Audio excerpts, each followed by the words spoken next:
Welcome to Open Forum, candid, frank, and live, of course. Welcome to the Spanglish World Network on Zingo TV, channel 250. Please remember to download the Zingo TV app at the respective app stores for iOS and Android devices. While you download, make sure you rate and leave a comment. Both apps are absolutely free. Zingo TV is available on Google, Chromecast, Amazon Fire TV sticks, Roku sticks, and of course, 2016 smart TVs forward. Now on Open Forum, joining me is Dr. Mock, Karen Rochelle Mock. May I call you Dr. Mock? You can call me Karen. Okay, well, I'm okay with calling you Karen as well. Mind you, though, as you know, today being called a Karen could be almost a problem, right? I'm sure you're not one of those Karens. Okay. That kind of brings us to really what you're all about. You're all about human rights. You've spent a lifetime learning about it, not only learning, but being educated to the limit that almost any person has been.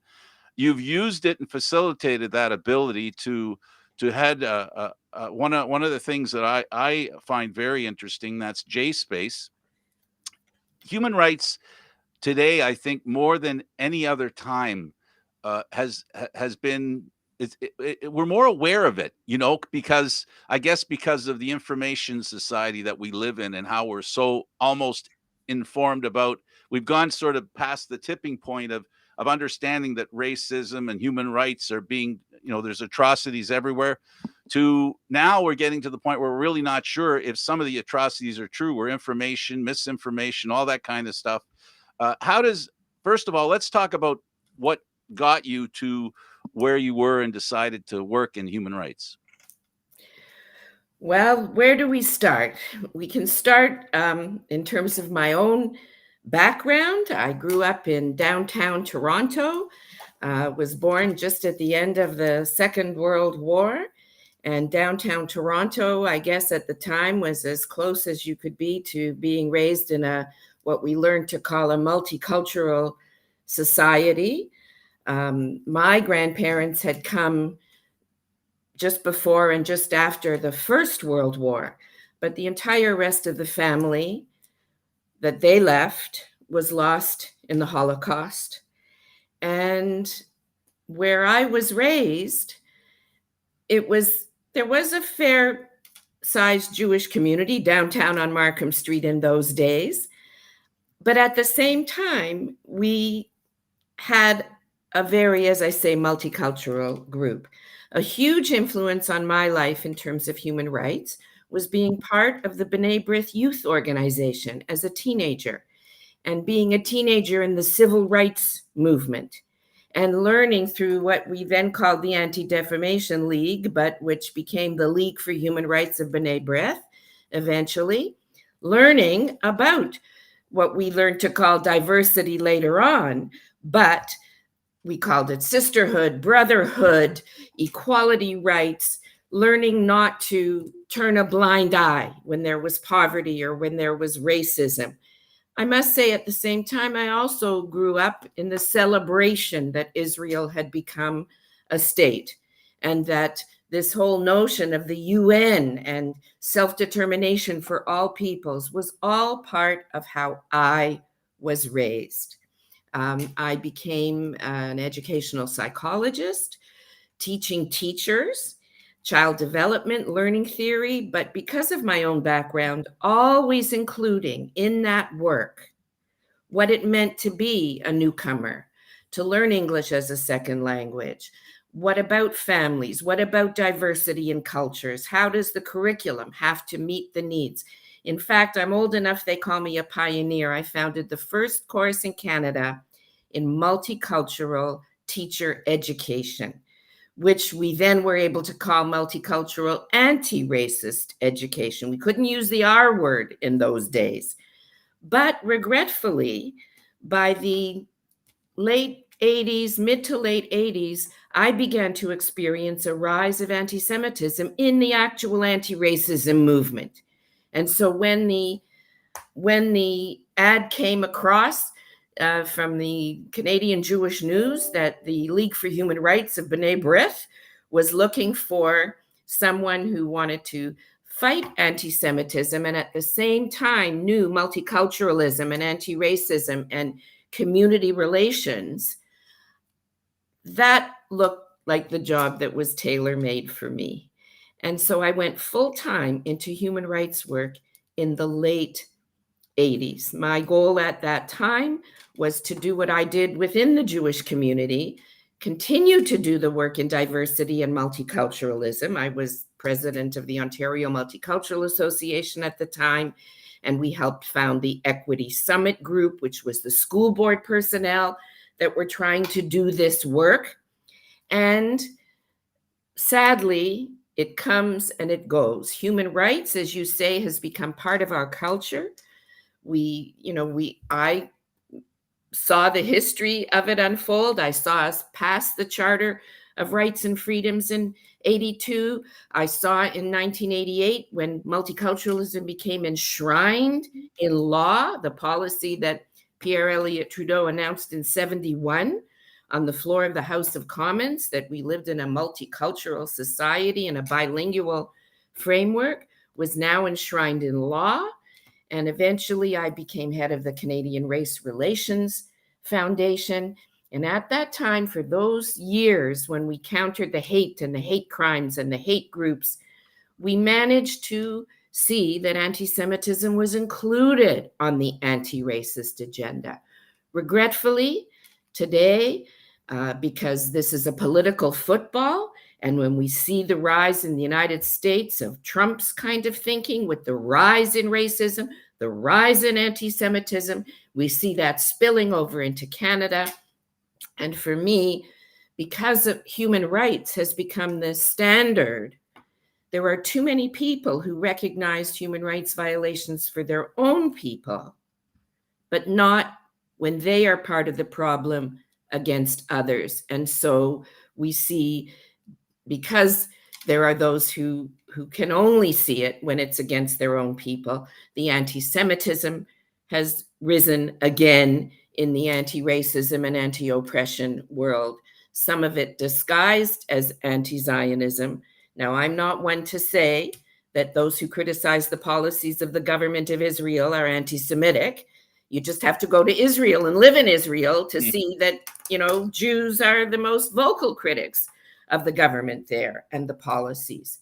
However, the time has come again for us to name racism and anti-Semitism and Islamophobia and right-wing extremism and hate crime in all of its forms, so that everybody has human rights, safety, and security. That's where I come from, and my life's work has been, how do you put theory and policy into practice? And I have to tell you that it's a lot. There's a lot to unpack in regards to what your motives and your goals are. I'm a firm believer that the biggest problem with racism and discrimination is that I think it gets too specific. I'm asking you a question, and this is the way I'm framing it.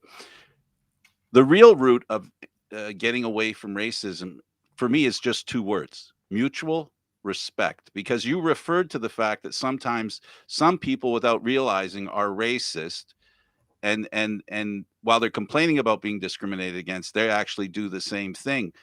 I just think that we're lacking mutual respect, and I don't mean just by races. I just mean from one person to the next. Well, you've really hit something there. They used to say what we have to do is have tolerance for everyone. And in Canada, we say, no, no, no. We have to go beyond tolerance to respect and to acceptance, that you can tolerate a toothache, but you want to get rid of it, right? So no, this is not about, we want to fight intolerance. But what does mutual respect really mean? To Yeah, me, you asking me? yeah, What are I you gonna am. Well, Sure, no, it's a sure. rhetorical Yeah, question. yeah, okay, It's a then carry on. rhetorical question because if I respect you, it means I also respect and try to understand what hurts you.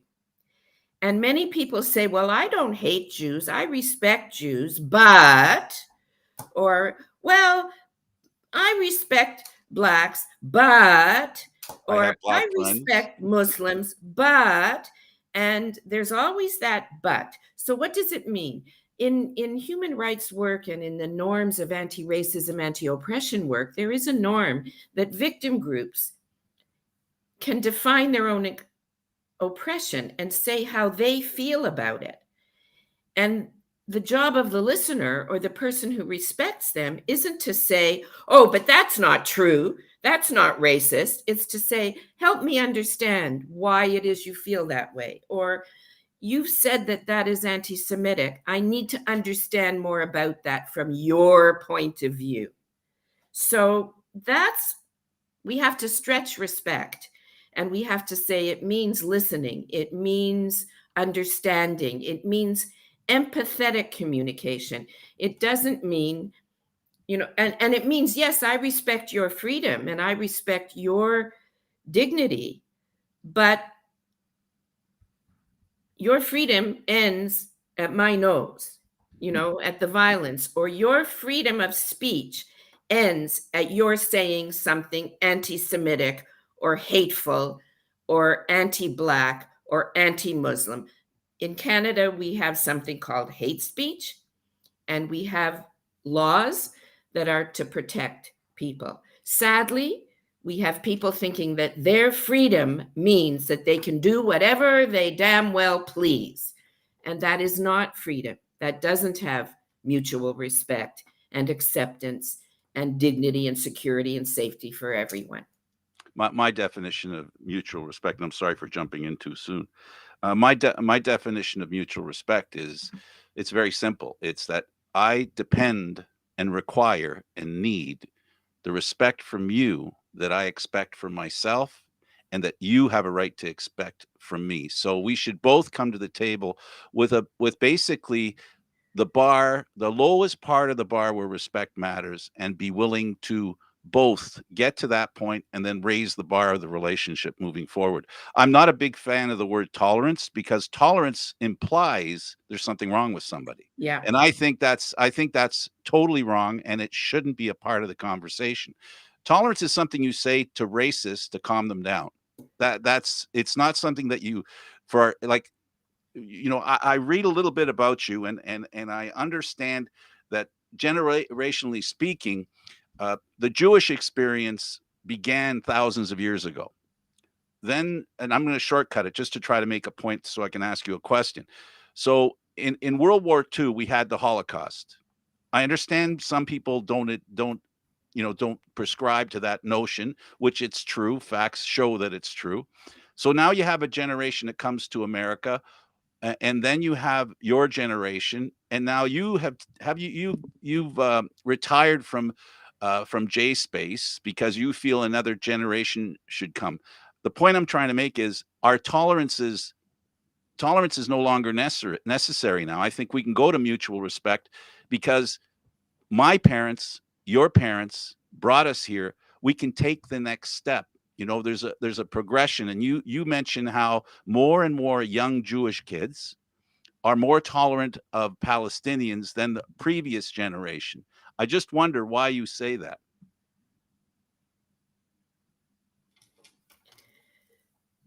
Well, because I think that the new generations are more aware and have been taught about what it means to respect other people. And for example, with the United Nations commitment to self-determination for all peoples, they would say Palestinians who identify ethnically as Palestinians have a right to self-determination and a state of their own, as do Jews as a nation, as a people, and to be recognized as a people. So if we are to have equity and we're to have security and dignity and respect for all, then Jewish people have to have the right to self-determination. And for me, that is what Zionism was about having a state where they didn't have to fear that eventually they would be expelled or excluded or murdered. And similarly, all peoples who identify are entitled to that same kind of respect. Now, when people go too far and say, My people deserve that, but your people don't. Now, you talked about coming here. Well, we came here and we understand what it means when there are indigenous people whose lands were taken over and who ended up oppressed. And we have said now we've got to make sure that everyone has dignity and respect and that there's redress and that we acknowledge that we are on indigenous lands. Well, similarly, what is the argument? There's no point in people trying to deny other people's indigenous rights. How long is long enough? I mean, if Jews are indigenous, and we all know they were historically, biblically, and so on, but it was a small tribe. Well, with our indigenous tribes in Canada, there might have been a small tribe, but they have just as much right to live in dignity and respect in Canada as the larger tribes that surrounded them. So what the research is showing, there's been outstanding demographic research done by, Professor Brim, for example, came and did a talk at one of the J-Space Canada conferences, that the newer generations of Jewish activists, many of whom were raised in the day schools, the Jewish day Yep. schools, and were active in Hillel and so on, they don't see a disconnect between being able to be pro-Israel, pro-Palestine, and pro-peace. So when, God forbid, someone should say, oh, I'm tired of hearing about slavery. If they said that to Black people, they would be accused of racism. Well, when Jews hear, I'm sick and tired of hearing about the Holocaust, that was many years ago, that is anti-Semitic. And so it doesn't help when Jewish people say, oh, there's no such thing as Islamophobia, it should only be called Muslim hatred. Well, that's just as bad as people saying anti-Semitism comes in lots of forms. It's not just Jew hatred. So when someone says, oh, I don't hate Jews, but I don't think they should have a right to this, that, and the other thing, then that's anti-Semitic. So we can use the A word and define anti-Semitism when Jewish state is the only state that's singled out for human rights violations, or when the graduation exercises are held on a Friday night. That would be a systemic anti-Semitic. In the same as there's systemic racism when a group is singled out, or when Asian people are singled out wrongly for spreading viruses. How is it then that can be called anti-Asian racism? And then when Jews are accused of domination, or the modern day libels of poisoning the wells or causing the plague, that is anti-Semitism. And we need to use those words, and we need to allow Jewish people to define how they feel. When anti-Semitism is defined, it doesn't silence freedom of speech. It opens up the conversation so that with mutual respect, people can talk about how they're feeling and why something is or isn't anti-Semitic. Yeah, they're Dr. Mock, they're two of my favorite words: mutual respect. And in case people get the impression, I want the folks out there to understand, you have a lot of sympathy, and so does your group. J Space has a lot of sympathy for the travails of the Palestinians, in Israel, who are losing their homes. You're not just you're practicing what you preach, and there are a lot of Jews in Israel that support maybe less or none or whatever. Please define it for us. What in your mind is happening to Palestinians that the Jewish state shouldn't be doing right now? Well, you summed it up. Should they be having different rules for Jews and Palestinians in a democratic state? Should there be systemic lack of employment for one group or another? Or in a state like Canada that is democratic and like Israel that is democratic? Should they have programs of employment equity and so on? Yes. And guess what? In Israel, they do have those kinds of programs. So labeling Israel an apartheid state because you don't define apartheid as only the South African kind of apartheid isn't helpful, because it's not in the sense that people understand it. That would be a vilification. We want freedom and dignity and respect and human rights and security for Palestinians. We also want freedom and dignity and human rights and security and safety for Jews in the region, and self-determination for Jews in the region. We don't want the group with more power to be allowing some people to build additions to their homes and not other people. We don't want there to be exclusion. You also used another word when you said your favorite words are mutual respect. You used some other words. You talked about relationships and building relationships. There are so many amazing programs in Israel that are building shared society, that are saying Arabs are 20% of the population, and they deserve, as a recognized minority, to have human and civil rights, and build the relationships so that Jews and Arabs don't grow up hating each other because of the stereotypes or because they don't know each other. Now, having said that, we know one of the lessons of the Holocaust is people who were rescuers and who saved Jews from being murdered. It wasn't necessarily because they knew the people or because they had a relationship with the people. Solid psychological research on who the rescuers were found that it wasn't those other factors. The main factors were that they had role models who taught them the difference between good and evil and the difference between right and wrong. And they didn't follow the propaganda or the lies.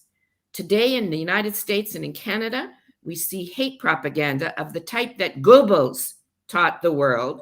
Repeat the lies often enough about Jews, about Muslims, about immigrants, about government, about you name it, about health, then About the other party. people will believe the lies. And so I look to education. We once wrote a manual for B'nai B'rith called Taking Action Against Hate, Protection, Prevention, and Partnerships. And the protection meant we needed the protection of the law, the human rights law, the police, the legislation, the policies in agencies and school board, and how you can be protected. But we also needed education. That's the prevention. We needed, from the very early childhood level onward, education against racism, education for human rights, education about Blacks in an all-white neighborhood, education about Jewish people, Holocaust education, you name it, education. But also, and we needed, by the way, teacher education on how to do all of that. We also needed partnerships, dialogue programs, partnerships, parents working with teachers, teachers working with police, police working with people, partnerships, and intercultural and interfaith and multiracial partnerships. Good people, they say that evil happens when good people do nothing. Exactly. And so we have to put the words into action. We have to say, we live in this country, we want human rights, peace, freedom, and dignity for everyone, not just for people in power. And we feel the same way about Israel and Palestine. We need safety and security. It doesn't mean that all of a sudden everybody just lays down arms and the Jews say that's fine, because history has taught us that eventually, if that is the case, whether it's demographics or whatever else, Jews will be discriminated. They call it the longest hatred. So it doesn't mean just cease. It means make sure that the infrastructure is such that everyone has security and safety, and it needs to be negotiated by them. It's not up to us, but it's got to be the commitment for the mutual self-respect and equality and equity before the law. Yeah, and unfortunately, Dr. Mock, it seems to me as a viewer, a purveyor of society, that hate is profitable. That's what I'm learning in my little bit of old age, is that hate can be very profitable. Uh, uh, to negate that and to try and make that not work, we really do have to. The art of actively listening is very important, and sometimes actively listening may be a function, but it has to be something that lands. It's like having a microphone, but not having it connected to anything.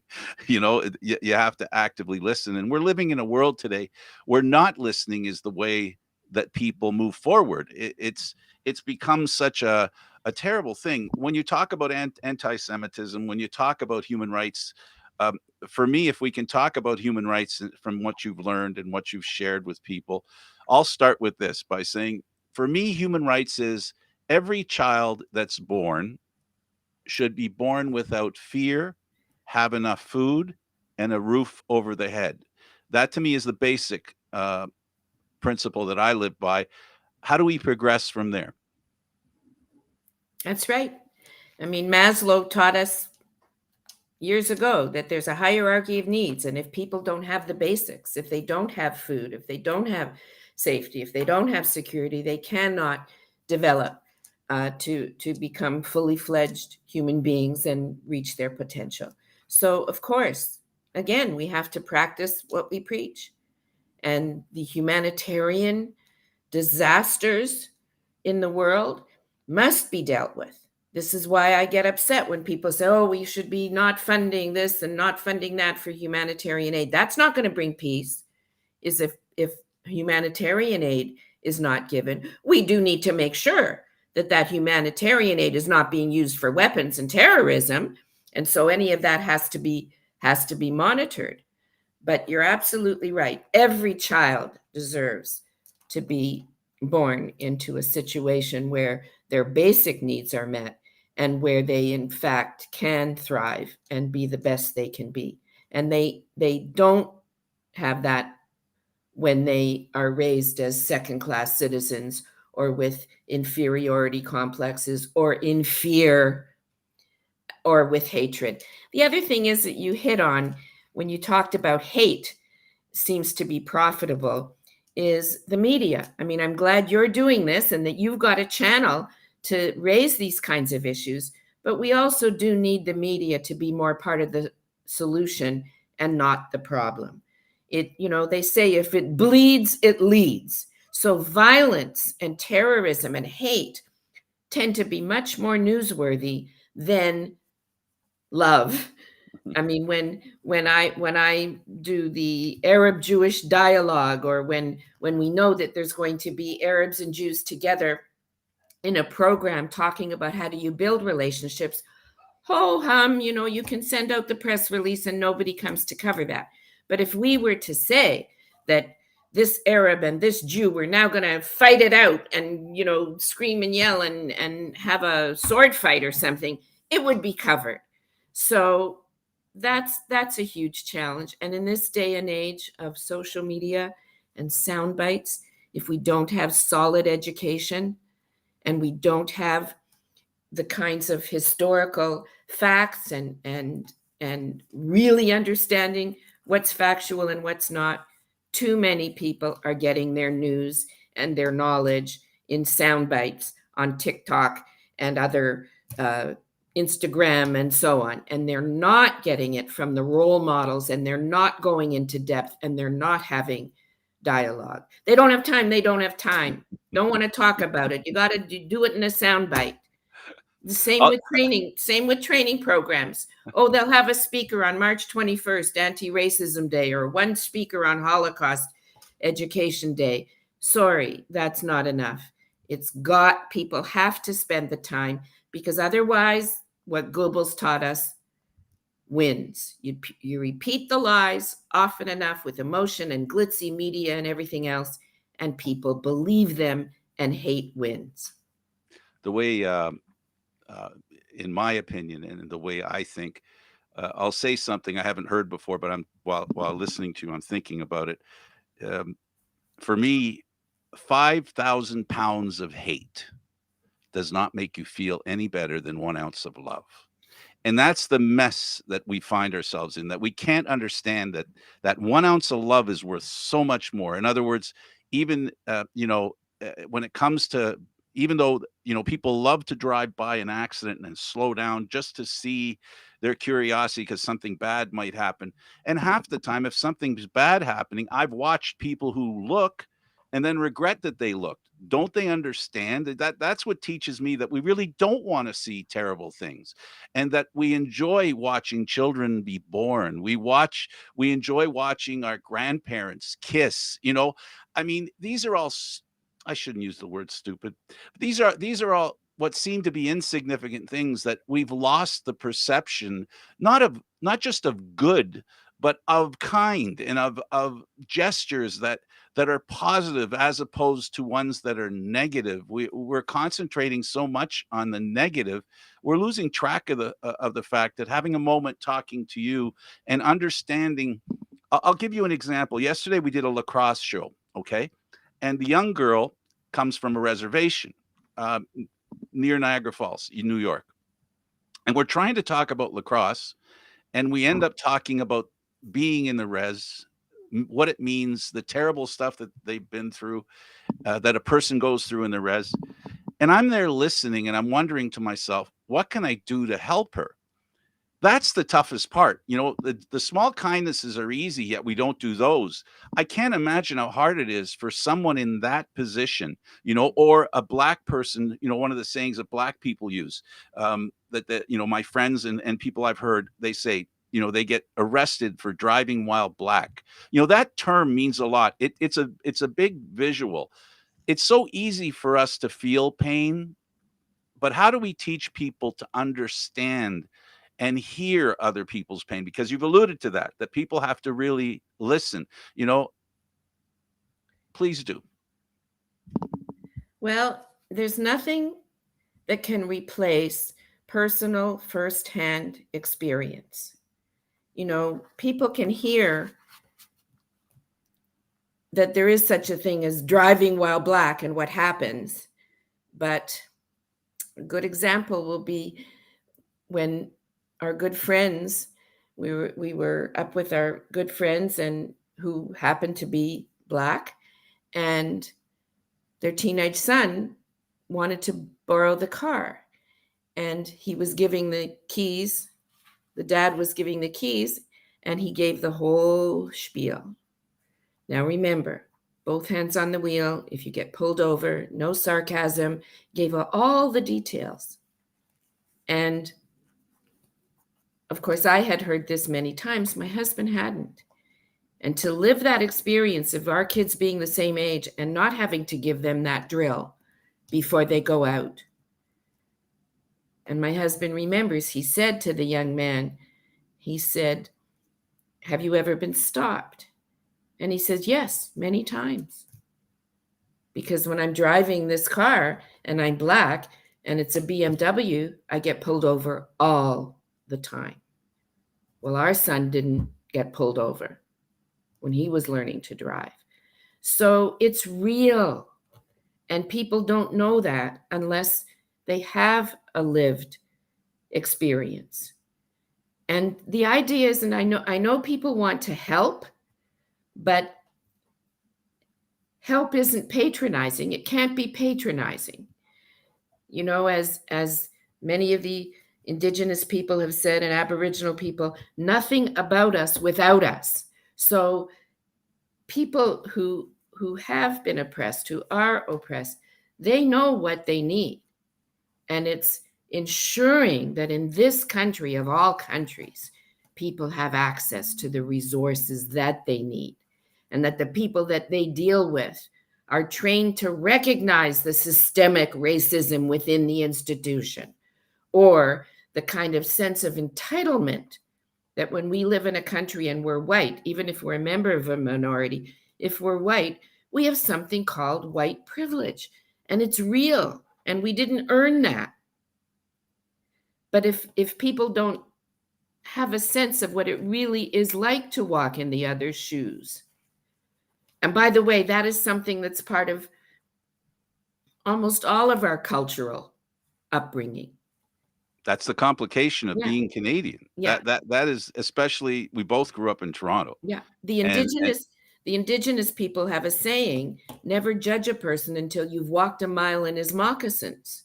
Well, I always called that a native expression or an aboriginal expression until I was doing a training program and I gave that expression. And the next day, a Jewish person who was in the audience brought me Pirkei Avot, which is the ethics of our fathers. We don't have a book yet called The Ethics of Our Mothers, but maybe that's coming. But in the ethics of our fathers, in the words of the great Hebrew sage Hillel, it says, separate not thyself from thy community and judge not another person until you have been in their place. So that's what this work is about. That's how empathy is developed. And again, at the risk of being repetitive, it isn't enough because we need the empathy, we need the relationships, we need the partnership, we need the firsthand experience, but we also need the laws and the strengthening of the laws and the protection of the laws. And not, by the way, some of the systemic racism and bias that's even in those institutions. We've got to be honest about that. And we need the education. So we you know, need it all. you know, it's. I'm sorry. When I get nervous, I kind of laugh because it's just so infuriating. It's either that or I'm going to show an angry look, and I don't want to have an angry look, so I try to replace it with a laugh or a chuckle or a smile. The other issue, we're quickly running out of time. The other issue is there also is, in my opinion, because we all mean so well. We have that subject that some people, they hijack. Like, I have black friends. I understand completely what they need. I have Jewish friends. I understand completely what they need. What you said at the beginning is very important, and that is we have to listen to them. We shouldn't assume we understand. So I'm going to go on a side that a lot of people won't like. I'm one of those people that doesn't like the phrase defund the police. The reason I don't like it is for the same reason that you mentioned, because mutual respect means a lot to me. It is the same. It is the same thing that went in reverse. By virtue of saying that, you're saying all the police are bad, and they're not all bad. Don't we have to also? Doesn't human rights also need to be a listener as well and be aware of what they're saying? Because again, I bring those two words back into play: mutual respect. Somehow we can't try to rectify a situation by being as bad as the situation that we're trying to change. In other words, racism can't be erased if we're racists and if we behave racially. And we can't complain about somebody who's in a group doing something bad and then do something bad to that group. I'm very sensitive to that term because I don't like anger words, and race and human rights I don't think has any room for words that are based on anger. Well, again, any of these mantras, anybody that, they make it like a Yes. win-lose, a win-lose, the look at how do they say it? I mean, there are some people who used to say, well, it's not about all police, it's just about the bad apples Right. in the barrel. Well, and then others would say it's not just the bad apples, the whole barrel itself is what's creating the rotting. So sure, there's metaphors, sure, there's analogies, but the reality is there needs to be a real examination and an acceptance and an understanding of what the systemic barriers are to racism and to the systemic racist barriers or the systemic anti-religious barriers. And there's a reluctance for people to put themselves in a situation to understand that kind of learning. So, no, I don't like the mantra, defund the police. Where would we be if we didn't have a police service? Well, some people feel they'd be better off. Other people feel, and I'm one of these, that there'd be chaos in society, and then there'd be survival of the fittest, and we would end up, but we're better than that. We have to be better than that. There are some outstanding programs in policing that help people understand about hate crime and how they do the training. What happens, however, is when these things are used as political footballs and you get the extreme right jargon and they clamp down further, and then they blame immigrants, or they, in difficult economic times, there's no identifiable minority that is safe. Anti-immigrant, anti-Muslim, anti-Black, anti-Asian, you name it. And I'm sorry, that to me is anti-Canadian. So the politicians often create some of these issues by taking those kinds of sides and aiding and abetting one side or the other. Well, just a minute. How is it then that we all benefit from that? All of the good features, and they cut off the funding to the research, and in the previous federal administration, whole units were gone. The units in race relations and policing dismantled.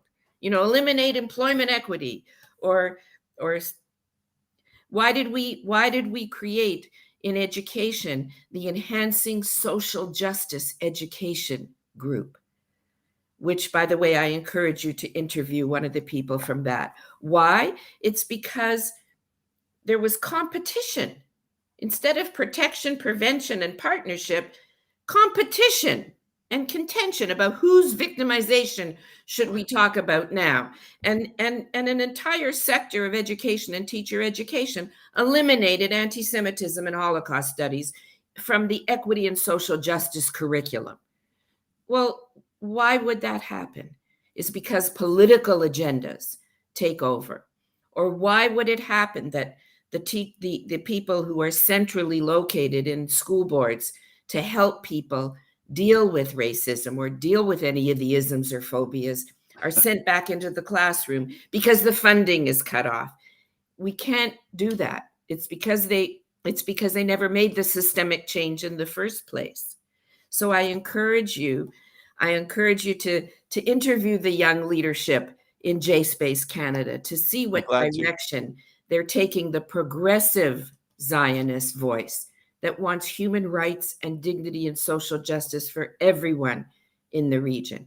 And speak to the people in education and in policing who are still trying to do this important work in spite of the fact that politicians often make it difficult to do it because they polarize. And with the trucking thing, with all of that we're experiencing right now, you're seeing that happen because they're trying to garner votes. And God forbid, when I think of what's going on in the United States today, and when I think that these influences are coming to Canada and making it harder and harder and harder for those of us who really do want social justice and real justice for everyone, maybe we need to pray and we need to hope, but I want to see all those prayers and all those hopes and all those words put into action where we really do practice what we preach. We don't have a country that believes in equality and social justice and human rights for everyone unless we actually marginalize those voices that are trying to divide us by those mantras. Because our work is supposed to be about shared power. It's not about one group that's louder defunding or eliminating or whatever the other group. It's about how do you strengthen everyone so that every child has a right to succeed. Now, the other thing that again, I'm trying to open. I try. Sometimes I'm overly empathetic to the unempathetic. Sometimes, and I don't mind being that way. So, here's another one: critical race theory. Um, we all think we know what it's all about. We all think what's going on, and I'm just going to say this part, and please speak to the other side. I'm going to speak to the side where families, parents don't want their children, white children, to learn about critical race theory because they feel, and I think it's justified, they feel that their children are going to be stigmatized. If I can be the devil's advocate here, is there not any truth in that children could be stigmatized if they're told that they are the abusive people and black kids are always going to be oppressed? Is there, in your opinion, a human rights problem that could develop from that kind of situation, or is there an age group that would be more understanding and would be able to negotiate within their own minds how to use that information? Well, again, you're speaking to somebody right now who objects in general when any one theory or one, you know, what is it Belief they call it? system. They call it flavor of the month, right? Okay. You know, and when somebody only loms on to one particular theory and drums that through and doesn't look at the whole picture, because there are different approaches that are appropriate in different situations. People used to wonder, they, as a psychologist, well, when you're teaching, are you a cognitive developmental psychologist, or are you a Skinnerian, reinforcement, behaviorist, or are you a humanist? And you had to pick only one. And I said, wait. I want educators and I want parents and I want anyone who's in a leadership position or teaching teachers to understand all of that. So, teaching children about what is racism and recognizing it all its forms isn't just lomming onto one theoretical framework and turning around and calling everybody else white supremacists, colonial oppressors, because one label doesn't fit. So there is definitely a place for critical race theory, but there is also a place for humanistic, empathetic theory. And there is also a place for understanding human rights legislation. And there's also a place for social justice education. And there's also a place for all of those theories. Absolutely. I guess the reason I bring that up is because for me, again, it's mutual respect. You notice that I'm not mentioning mutual respect for, I'm Italian, so I'll say Italians. Mutual respect for Italians. No. You see, this is where I have the problem with the way politics works in some groups. I think the easiest solution, maybe I'm oversimplifying, is that rather than we talk about the bad, that our children should learn about, like, we have constitutions, and what do those constitutions say? They're inalienable rights, whether it's an American constitution or a Canadian constitution. Maybe what they should do is teach all our children to look around in the classroom and look at their fellow classmates and say we're all equal, as opposed to talking about the negative. Enhance the positive. I don't understand it, that's all. Am I crazy, or? I keep getting a note saying that we've got only 2 minutes left. Is that Yes. the case? Yeah, so I'm asking, you can't get that all in 2 minutes? I'm so sorry. There's so much I wanted to You ask know you. what? In this country, Canada, I want everyone to have proper citizenship education. They need to know about our Charter of Rights and Freedoms and what it said. They need to have history. When they tried to eliminate history from the curriculum, the politicians said, oh, it's only the history teachers that are upset about it. No, Santayana taught us if you don't know history, you're bound to repeat it. Every Canadian needs to know the history of what happened in this country to Aboriginal, First Nations, Indigenous people. There can never be denial in that. And we still need to have truth and reconciliation and an understanding of the reconciliation process. Everyone has to understand what our Charter of Rights and Freedoms mean, and what equality rights are, and what equity is. These are fundamental Canadian values that our research shows, by the way, well done research, that the majority of Canadians value multiculturalism and human rights legislation and as our fundamental Canadian values. But again, we need to make sure that we do practice what we preach. And whether you're Italian or Jewish or white or Black or Muslim or homosexual or Indigenous, and I don't want to leave anybody out, but I have to, if you are Canadian, we have our rights, we have our freedoms, and we want that for all. And my freedom does not mean your oppression, and vice versa. The truckers need to know that, and so do the people that are waving swastika flags and waving Confederate flags and wanting it to have a supremacy, a white supremacy, a hateful supremacy that is not what this country is all about. We want them to have their rights and freedoms, and everyone else that claims to be Canadian.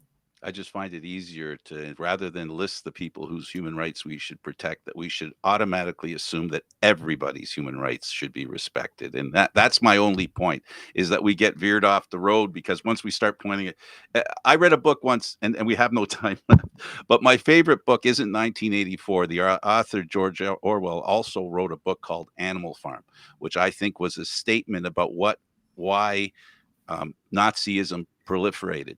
And we can get into that another day.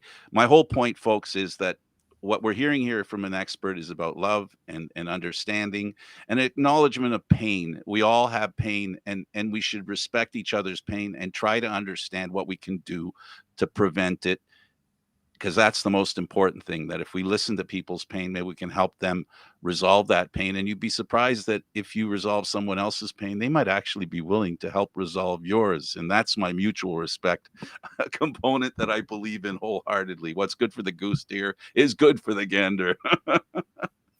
Thank you so much. It was really a pleasure, Dr. Karen Rochelle Mock. I know JSpace is going to miss you. I know you're leaving it in good hands, and I'll take you up on your offer of interviewing some of the people in there. That is nothing I would want more. The space that we have here, that Eduardo Harari and I have here on Spanglish World, is about touching people in a way that they are not touched, that we think they should be touched more about.